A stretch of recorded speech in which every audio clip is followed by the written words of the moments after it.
Once upon a time, the infamous rover Reynardo plundered the floating isles. Then his mother called him to her deathbed.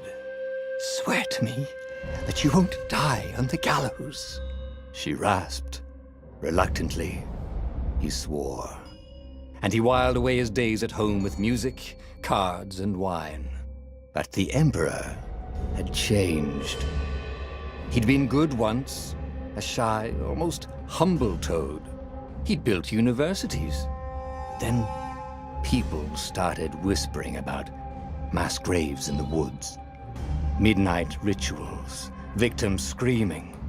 The Imperial Ravens would round up entire villages, and no one ever returned.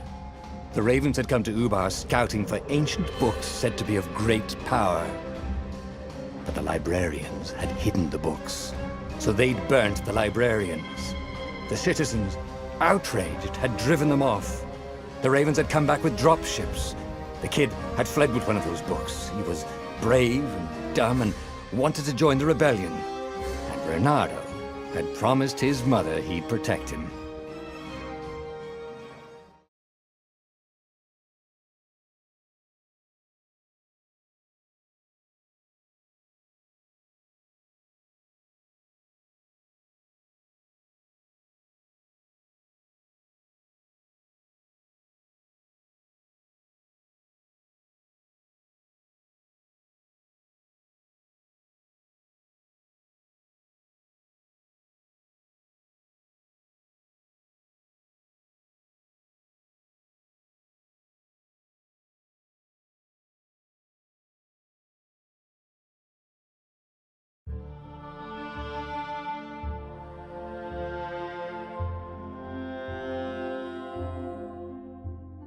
The kid was looking down, watching his city burn. "Sorry, kid," Reynardo told the kid. "Look, if we give them the book, they'll leave you alone." "My mother died for this book!" "I promised her I'd protect you." Ah, damn it. The kid had run off. With the book, of course. So Reynardo had to run after him.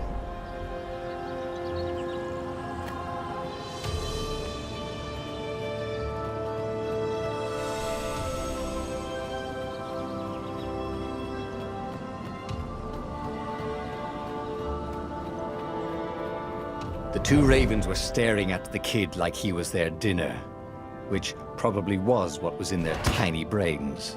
"Hey," Reynardo said. They cocked their heads at him. "Pick on someone as ugly as you." Wait, that didn't come out right.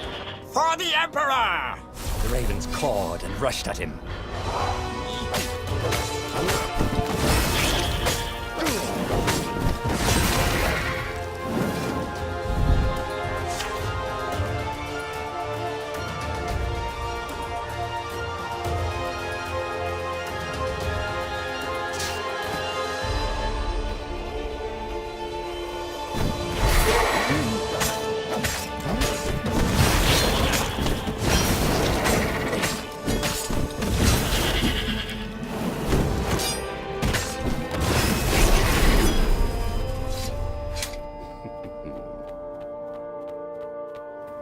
A dropship flew overhead. He hoped they hadn't noticed him. The kid.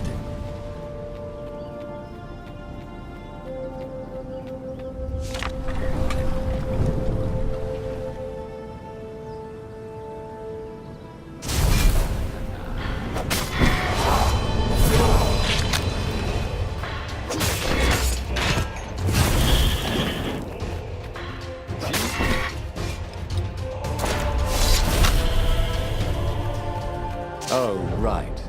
The Gate of Heroes.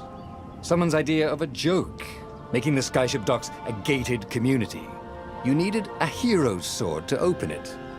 And the kid was on the other side of the gate. "Who let you through? Promise me you'll take the book to the rebels, or I'm gonna steal your ship." "I'm not taking that damn book anywhere, and neither are you." "Try and stop me," laughed the kid. "I bet you don't even have a hero sword." And with that, the kid hopped away. Had to hand it to the kid. He was an idiot, but he had guts. Where was Reynardo going to get a hero sword?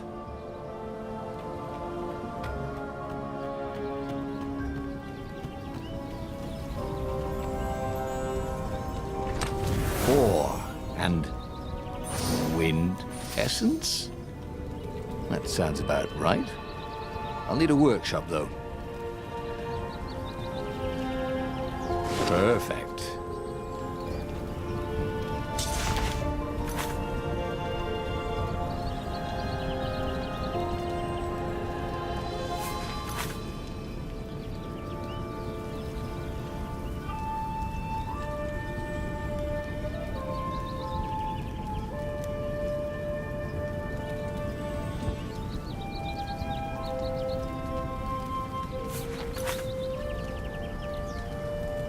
A hero sword. QED.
This is what he got for settling down and finding people to care about.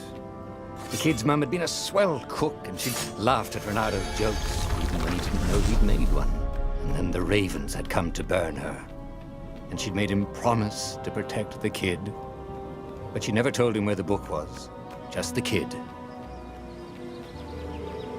He came up to a ledge. It was too far to jump. There'd been a bridge here before, hadn't there? And there was Peter, giggling at him. "How'd you get across?" he asked the kid. "Where'd you find a hook?" "I hopped," said the kid. Wise-ass kid. "Hey, look out behind you!" "Cute," said Reynardo. Ah, ravens.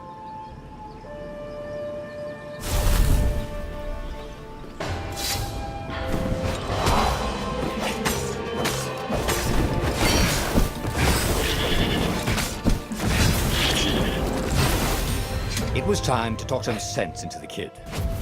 Just hook his way across the ledge and chase the kid down. Thing was, he hadn't used his hook since he'd retired. How had he done it? Maybe if he meditated at that altar there, he'd remember his old skills.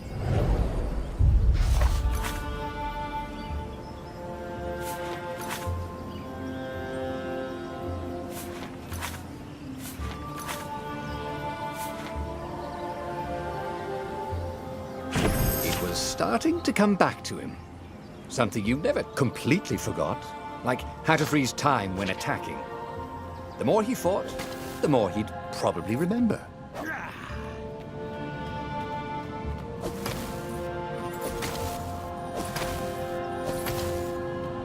And there was the Farfarer. She was the fastest ship he'd ever known. She could do the Kestrel run in 12 furlongs. Well, so the salesman had told him. And something told him the kid was about to walk into an ambush. "Stop!" he shouted. "I'm not giving you the book!" shouted the kid, and took off. "No! Peter!" But the kid ran for it, and a goggler nailed him with its ivy.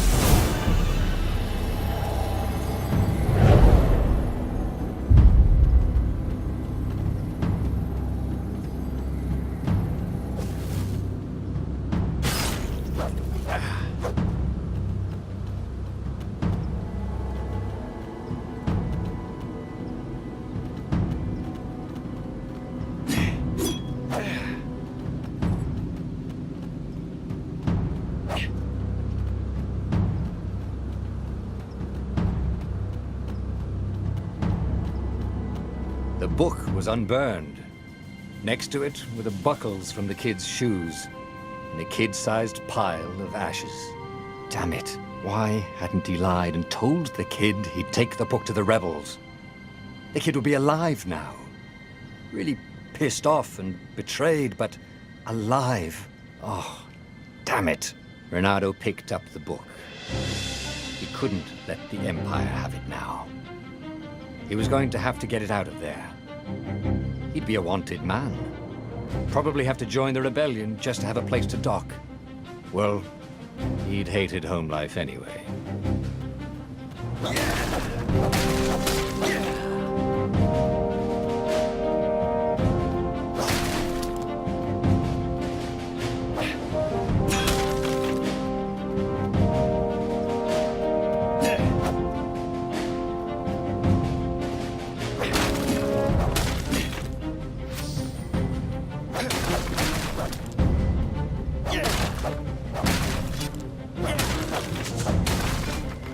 What was the big deal about this book, anyway? Maybe he should open it and find out. All that had been years ago. How many?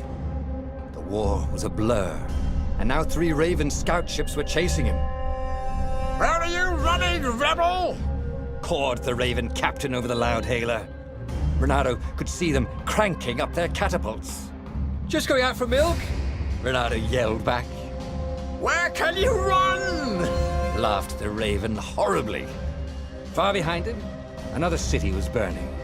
The dark cloud above its island was thousands of Imperial ships. The fleet was doing a thorough job. Take us to the rebel base, and we'll spare your life! It cawed. The entire jury-rigged rebel fleet was only a few islands to the east. Beyond that were only the pillars of heaven. A sea of endless blood-colored tornadoes. The rebellion was out of time. Unless Reynardo could bring a game-changer. Maybe he could. Reynardo had found out where he could find the pieces of the Sky Ripper, the legendary weapon that had exiled the lost gods. Surely a legendary weapon could win the final battle. On the other hand, his old friend Lapino had sent Reynardo a desperate message saying he had a brilliant scheme to save the rebellion. If Reynardo could only rescue him. Reynardo dived the Farfarer towards the abyss. As he felt the heat of the jet stream, the Raven ships peeled off, not stable enough to follow him down there. Now it was time to choose. Lapino or the Sky Ripper.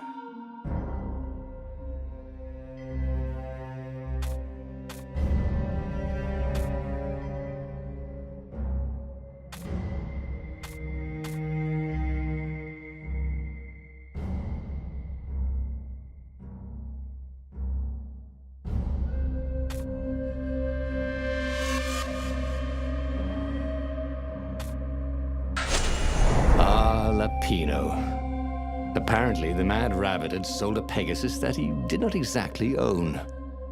Lapino always wiggled out of trouble, given time. But he was out of time. The Ravens had figured out that Lapino was a rebel spy. If the fleet reached him first, they'd string him up for that. Never mind the winged horse.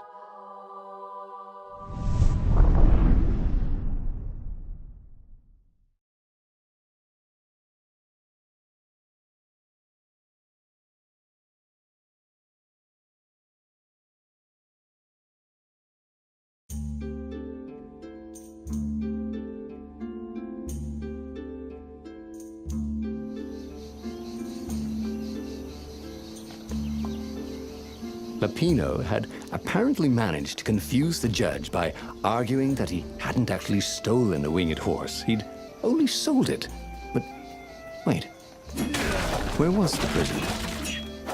The village was empty. Had everybody fled the Ravens?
This would be the perfect place for a tic-tac-toe board.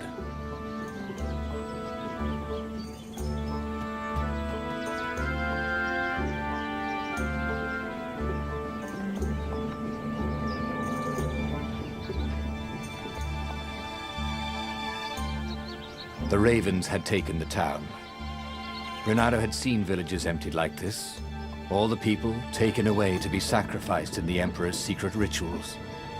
Reynardo hoped the people were just hiding. Reynardo's blood was up. He just needed to smash something.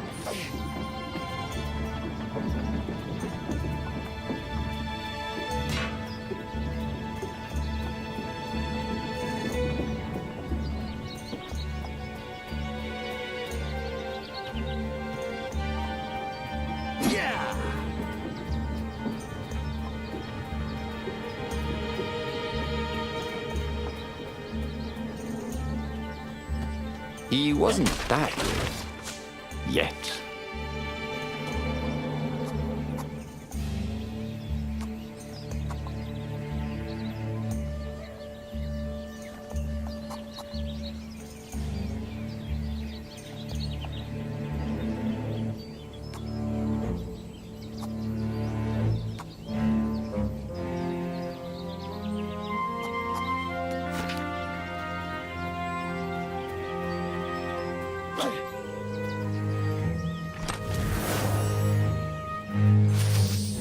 This chest was really horrible.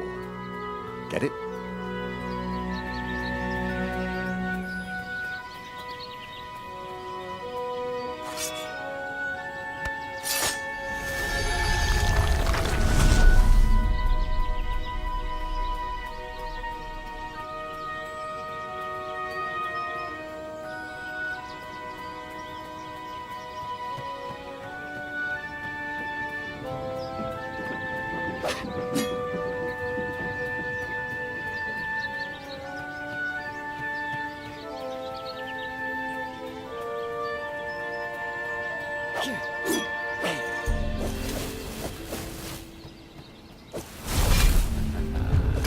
Come over here.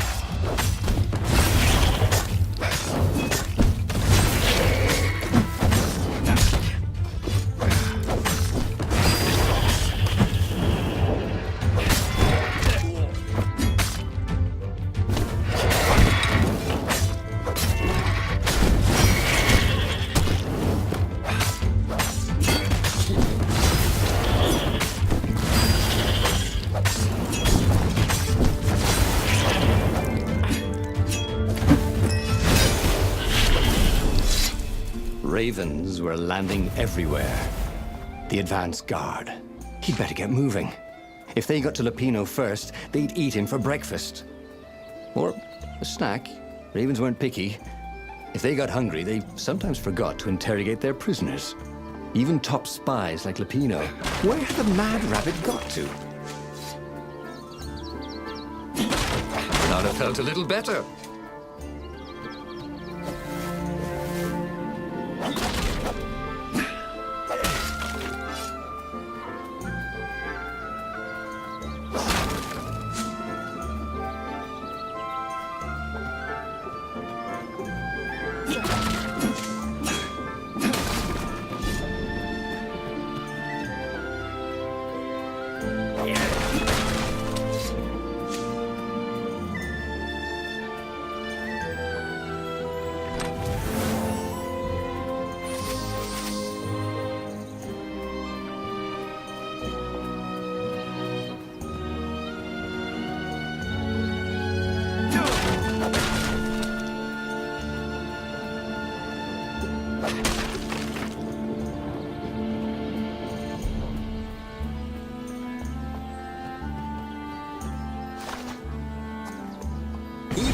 It was starting to come back to him.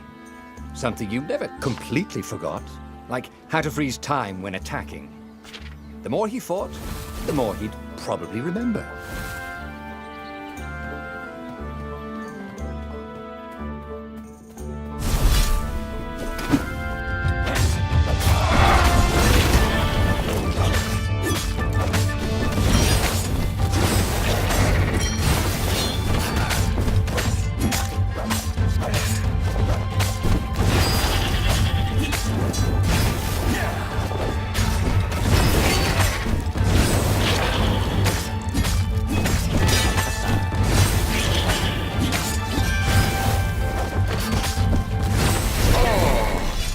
I don't have anyone to talk to.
Can't we just agree to disagree?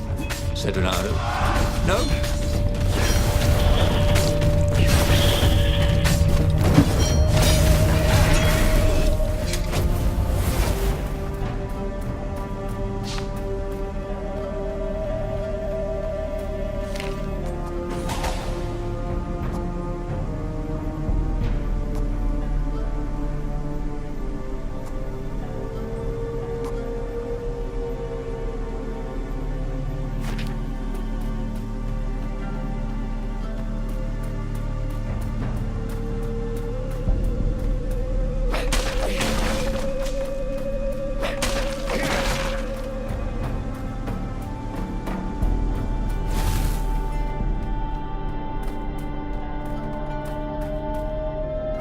Dirty and bloody, Renato finally reached Lapino. The rabbit was practicing his shuffle. Renato recognized the cards. It was Lapino's favorite deck. Oh, I thought you were in danger. I am. The ravens are coming. Oh, the prison thing. Right, yeah, see, this guard owed me 53 ducats, so we made a deal. They're very reasonable people, actually, for weasels. Now, I got a brilliant plan to kidnap Zenobia. We capture Zenobia, we find out what she knows, and that's the whole war right there. Easy peasy, lemon squeezy. Capture the Emperor's greatest general, who also happened to be a deadly sorcerer and, oh, his only daughter? That would be worth it. On the other hand, he could still get to the core of the Sky Ripper, even if he couldn't get the whole thing. It must have great power.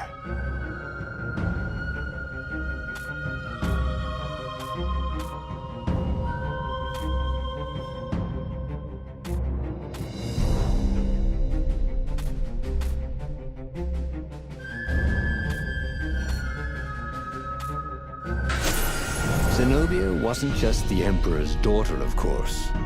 She'd been Renato's best friend in Sword Fu school. And you're still mad for her, the rabbit reminded him. They'd been close. She'd told him things no one else knew. But she'd never told him who she really was. She knows all the Emperor's plans, chuckled the master spy. She won't give them up easily. She'll tell the interrogators, all right, said Lapino. Taking her would change the game, all right.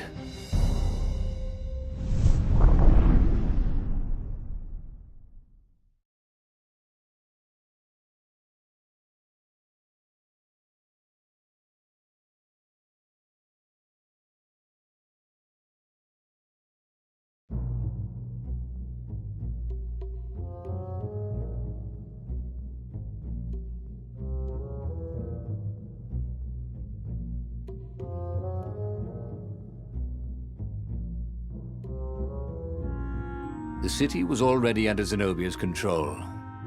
I had to admire her efficiency. Renato shivered at the thought of Zenobia at the mercy of the interrogators. Could he really turn her over to them? But this was war. It wasn't meant to be pretty.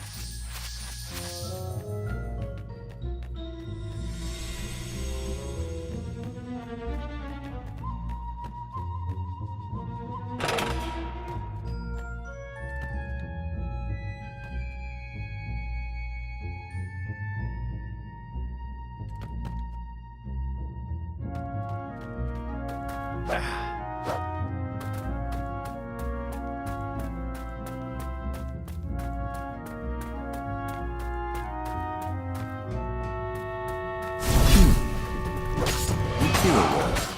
Your sword. Ice wall. Ice cube.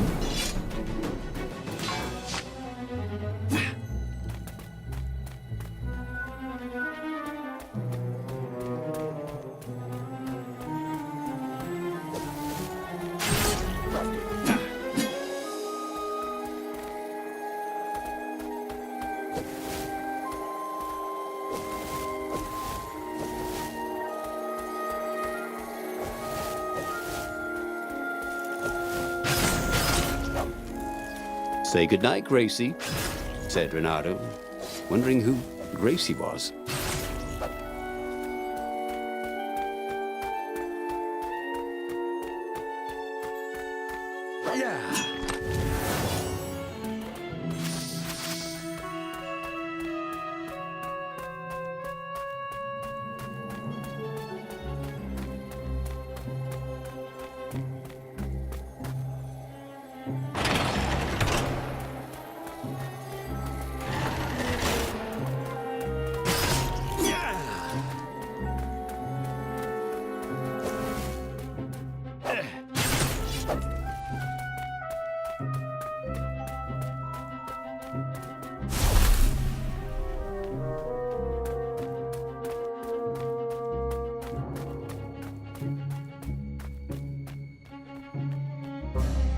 So, what's this plan of yours?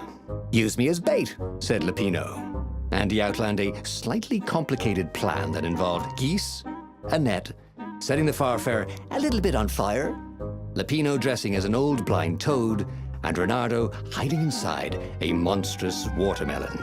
What could possibly go wrong? Thought Reynardo.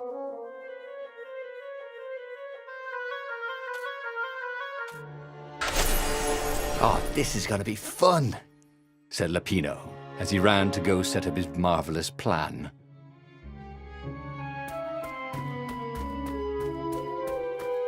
A crafting bench. Reynardo wondered what he could make with it.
Reynardo felt dubious about the whole plan.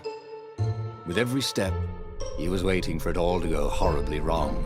But against all odds, Lupino's idiotic plan worked. Zenobia's ravens ran off after the geese, the net dropped, and Reynardo jumped out of the watermelon and put his sword to Zenobia's throat. "Reynardo," she said, "are those new scars? They look good on you. You never returned my velvet jacket. It was my favorite. You look stupid in velvet. Oh, what does an imperial princess know about style? Oh, get a room, you two," said Lupino. But the fleet was coming on fast, so they put Zenobia on the Farfarer and took her east over the Nexus. She'd vanished from Swordfu School, from his life, without even saying goodbye. without ever telling him she was the Emperor's adopted daughter. Ah, Lapina was right, Reynardo thought reluctantly. She knows things. She recognized his look. You're taking me to the interrogators, aren't you? She said, wide-eyed. And then she jumped, with horror. Reynardo saw Zenobia plummeting. Then he saw the Nexus below them. Cats always land on their feet. Ah, she'll head for the Imperial outpost, yelled Lapino. You have to catch her.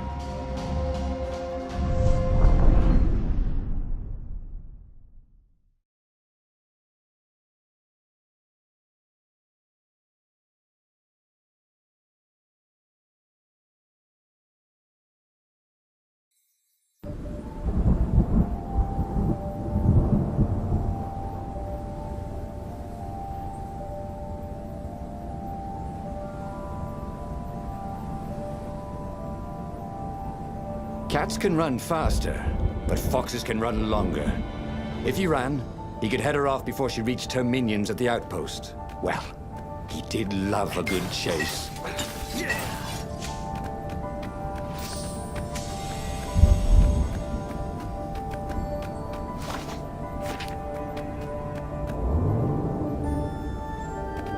No skateboarding, the sign said.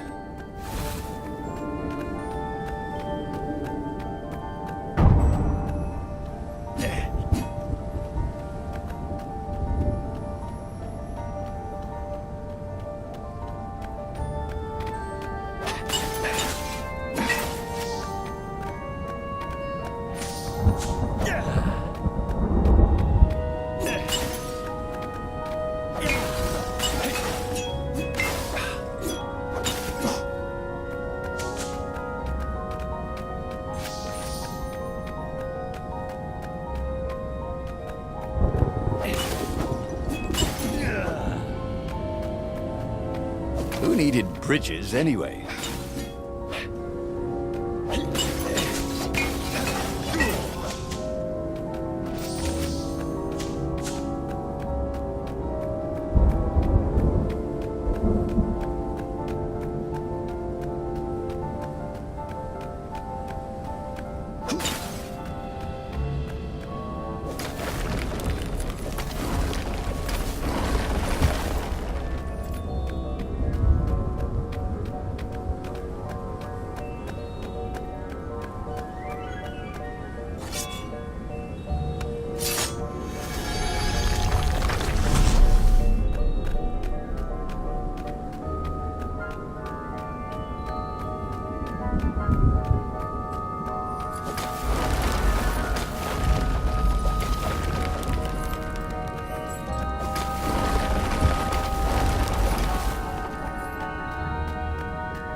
He was closing on her. He could smell her fear. He tried not to think about the interrogators at the secret base. what they'd do to her. Maybe it didn't have to end that way. Maybe he could talk to her. But after all, there were worse things the Imperials had done to friends of his.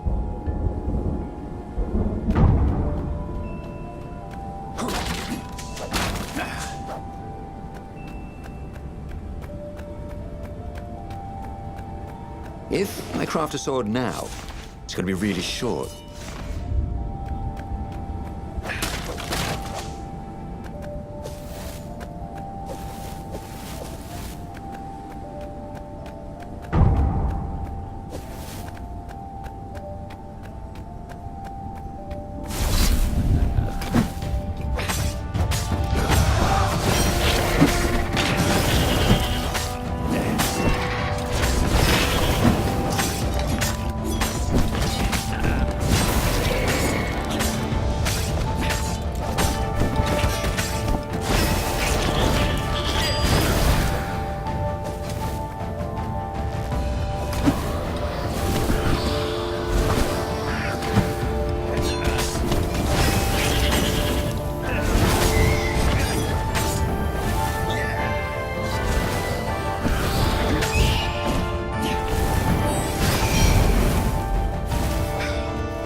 Bernardo reached the outpost. The Imperials there were no match for him. Soon after, Zenobia limped up the path. When she realized he was already in front of her, she didn't even try to run. Oh, you left without saying goodbye. Again, he said, "Please, I'm enjoying this a little too much," she said, shaken. "Oh, spare us the chit-chat, would you?" said Lapino as he shackled her hands so she couldn't throw spells. She knows all his plans. All the way back to the Farfarer, Lapino nagged Renato about how the interrogators would pry all the intel out of Zenobia. How that would turn the tides in the imminent battle.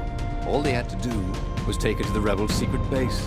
Renato didn't like to think about what the interrogators would do to her. Couldn't he just talk to her?